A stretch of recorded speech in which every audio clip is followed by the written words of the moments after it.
ನಾವು ಇದುವರೆಗೂ ಪ್ರೆಸ್ ಮುಂದೆ ಮಾತಾಡಿಲ್ಲ, ನಾನೆಲ್ಲ ತೆರೆಯಿಂದ ಕೆಲಸ ಮಾಡ್ತಾ ಇದ್ದೆ. ಫಸ್ಟ್ ಟೈಮ್ ಮಾತಾಡ್ತಾ ಇದ್ದೀನಿ. ಸ್ವಲ್ಪ ಏನಾದರೂ ನನ್ನಿಂದ ಸ್ವಲ್ಪ ಮಾತಿನಲ್ಲಿ ವ್ಯತ್ಯಾಸ ಆದರೆ ಎಲ್ಲ ಅಥವಾ ಕ್ಷಮಿಸಬೇಕು ಅಂತ ಕೇಳ್ಕೊಳ್ತೀನಿ. ಮೇಡಮ್ ಹೇಳ್ದಂಗೆ ನಾನು 25 ವರ್ಷಗಳಿಂದ ನಾನು ಸಹ ನಿರ್ದೇಶಕನಾಗಿ, ಸಹಾಯಕ ನಿರ್ದೇಶಕನಾಗಿ, ಸಹಕಾರ ನಿರ್ದೇಶಕನಾಗಿ, ಗೋಸ್ಟ್ ರೈಡರ್ ಆಗಿ ಕೆಲಸ ಮಾಡ್ತಾ ಇದ್ದೆ. ನನ್ನ ಕೆಲಸನ ಅಂದರೆ ನಾನು ಇಲ್ಲಿ ನಿಂತ್ಕೋಬೇಕು ಅಂದರೆ ಕಾರಣ ನಮ್ಮ ನಿರ್ಮಾಪಕರು. 25 ವರ್ಷದಿಂದ ನೀನು ಕೆಲಸ ಮಾಡ್ತಾ ಇದೆಯಾ, ನೀನು ಡೈರೆಕ್ಟರ್ ಆಗಬೇಕು ಅಂತ ನನ್ನ ಇವತ್ತು ಈ ಸ್ಥಾನ ನಿಲ್ಲಿಸಿದ್ದಾರೆ.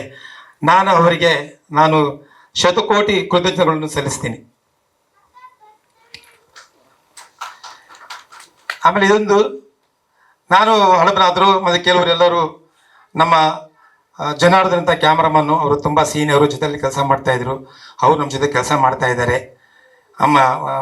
ಮತ್ತು ನಮಗೆ ಇದಕ್ಕೆಲ್ಲ ಮುಖ್ಯ ನಮ್ಮ ಅಜಯ್ ಸಾರ್ ಅವರು ಈ ಚಿತ್ರ ಆಗಬೇಕಂದಾಗ ನಾನು ಮೊದಲನೇ ಸಾರಿ ನಮ್ಮ ನಿರ್ಮಾಪಕರು ಕೇಳ್ಕೊಂಡೆ.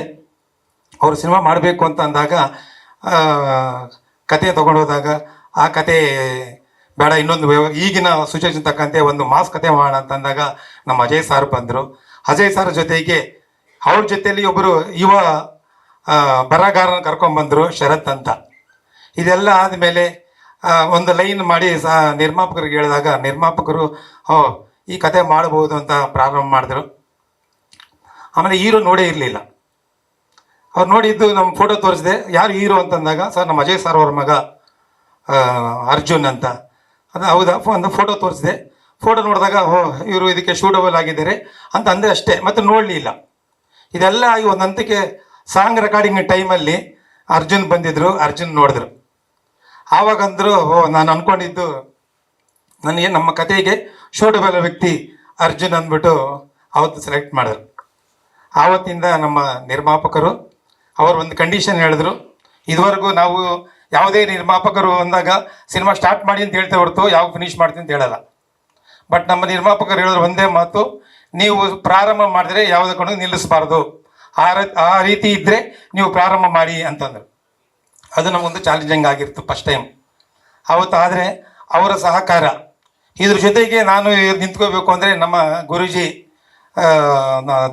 ನಾವು ಹಾಕಿದ್ವಿ ದೈವ ಸ್ವರೂಪಿ ಗುರುಗಳಾದ ಶ್ಯಾಮ್ ಶಂಕರ್ ಭಟ್ ಅಂತ, ಅವರ ಆಶೀರ್ವಾದ ನನ್ನ ಮೇಲೆ ಇತ್ತು ಅನಿಸುತ್ತೆ. ಅದಂದ್ರು ನೀವು ನಮ್ಮ ನಿರ್ಮಾಪಕರಿಗೆ ನೀವು ನಿರ್ಮಾಪಕರಾಗಬೇಕು, ನಿರ್ದೇಶನ ಯಾರು ಮಾಡಿಸ್ತೀನಿ ಅಂದಾಗ ಆ ಗುರುಗಳ ಆಶೀರ್ವಾದ ನನ್ನ ಮೇಲೆ ಬಿತ್ತು ಅನಿಸುತ್ತೆ. ಅದೇ ಟೈಮಲ್ಲಿ ನಾನು ಫೋನ್ ಮಾಡಿದೆ.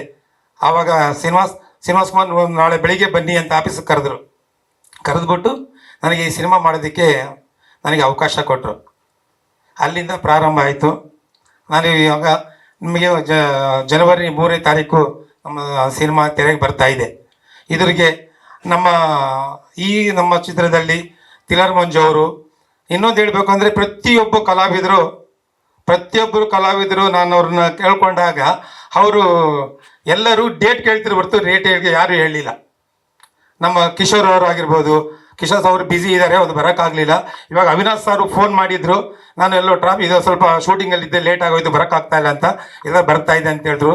ಎಲ್ಲ ಬರೋರು ಇದ್ದರು, ಸ್ವಲ್ಪ ಬ್ಯುಸಿ ಶೆಡ್ಯೂಲ್ ಆದ್ರಿಂದ ಯಾರು ಬರೋಕ್ಕಾಗಲಿಲ್ಲ.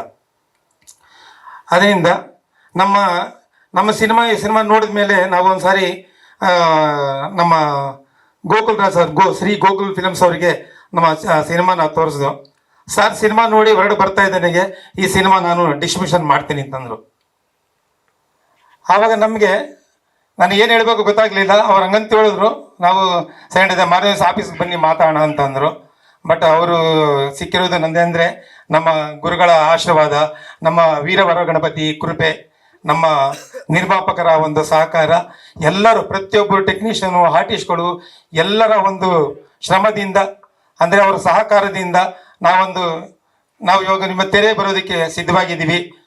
ಇದಕ್ಕೆ ನಾವು ಯಾವುದೇ ಸಿನಿಮಾ ಮಾಡಿದ್ರು ಇದಕ್ಕೆ ಮುಖ್ಯವಾಗಿ ಜನಗಳು ತಲುಪಿಸಬೇಕು ಅಂತಂದರೆ ನಮ್ಮ ಪತ್ರಿಕಾ ಮಾಧ್ಯಮ, ನಮ್ಮ TV ಮಾಧ್ಯಮ, ನಮ್ಮದು ಡಿಜಿಟಲ್ ಮಾಧ್ಯಮ ಇದು ಮುಖ್ಯ. ಇವತ್ತು ಈ ಮುಖಾಂತರನೇ ನಮ್ಮ ಸಿನಿಮಾ ನಾವು ಮಾಡಿದ್ದೀವಿ ಅಂತ ನಾವು ಎಲ್ಲರಿಗೂ ತಲುಪಿಸೋಕ್ಕೆ ಸಾಧ್ಯ. ನೀವು ಈ ಒಂದು ಹೊಸ ತಂಡ ನಾವೆಲ್ಲ ಸೇರ್ಕೊಂಡು ಮಾಡಿದ್ದೀವಿ. ಇದರಲ್ಲಿ ನಮ್ಮ ಅರ್ಜುನ್ ನೀವು ನೋಡಿದ್ರಿ, ಸಾಂಗ್ ನೋಡಿದ್ರಿ, ಅಂದರೆ ನೀವು ಫೈಟ್ ನೋಡಿಲ್ಲ, ಫೈಟ್ ನೋಡಿದ ಮೇಲೆ ನಿಮ್ಗೆ ಗೊತ್ತಾಗುತ್ತೆ. ಇವಾಗ ನಮ್ಮ ಸಾರು, ನಮ್ಮ ಗೋಕುಲ್ ಸಾರು ಒಂದು ಫೈಟ್ ನೋಡಿದ್ರು. ಫೈಟ್ ನೋಡ್ಬಿಟ್ಟು ಅವರು ಇವಾಗಲೂ ಪ್ರತಿಯೊಬ್ಬರಿಗೂ ಅವ್ರು ಯಾರೇ ಬರಲಿ ಆಫೀಸ್ಗೆ ನಮ್ಮ ಹೀರೋ ಫೈಟ್ ಮಾಡಿದ್ದಾರೆ ನೀವು ನೋಡಬೇಕು ಅನ್ನೋರು. ಅಂದರೆ ಫೈಟ್ ಅಂದರೆ ನಾವು ತೊಡಗಾಗಿಲ್ಲ, ಫೈಟ್ ನೋಡಿದ ಮೇಲೆ ಗೊತ್ತಾಗುತ್ತೆ ಹೇಗೆ ಅವರ ಆ್ಯಕ್ಷನ್ ಮಾಡಿದ್ದಾರೆ ಅಂತ. ಬಟ್ ಎಷ್ಟು ಲೀಲಾಜಾಲವಾಗಿ ಅಂದರೆ ಯಾರು ಹೊಸಬ್ರು ಅಂತ ಮಾಡಲಿಲ್ಲ. ಅವರು ಫಸ್ಟ್ ಟೈಮ್ ಅಂತ ಯಾರು ನೋಡೋಕ್ಕಾಗಲ್ಲ. ಆ್ಯಕ್ಷನ್ ಮಾಡುವಾಗ ಫಸ್ಟ್ ನಮ್ಮ ಮಾಸ್ಟರ್ ತಿಲ್ಲರ್ ಮಂಜು ಅಂದರು, ಶ್ರೀನಿವಾಸ್ ಇವರು ಫೈಟ್ ಮಾಡ್ತಾರ ಅಂತ. ಸರ್ ಮಾಸ್ಟರ್ ನೋಡಿ ಟ್ರೈ ಮಾಡಿ ಮಾಸ್ಟರ್, ಅಂಡರ್ಬರ್ನ್ ಮಾಡ್ತಾರೆ ಅಂತ. ಒಂದು 2-3 ಶಾಟ್ ಮಾತ್ರ ಪ್ರಾಬ್ಲಮ್ ಆಯಿತು. ಅದಾದಮೇಲೆ ಅವರು ಮಾಡೋದು ನೋಡ್ಬಿಟ್ಟು ನಮ್ಮ ತಿಲ್ಲರ್ ಮಂಜು ಅವರು ಅವ್ರ ಕೈಲಿ ಏನಂದರೆ ನಾವು ಹೇಳಬಾರ್ದು, ಬೆಂಡ್ ತೆಗೆದುಬಿಟ್ರು ಅವರಿಗೆ. ಬಟ್ ಅದು ಸಿನಿಮಾದಲ್ಲಿ ಗೊತ್ತಾಗ್ತಾ ಇದೆ.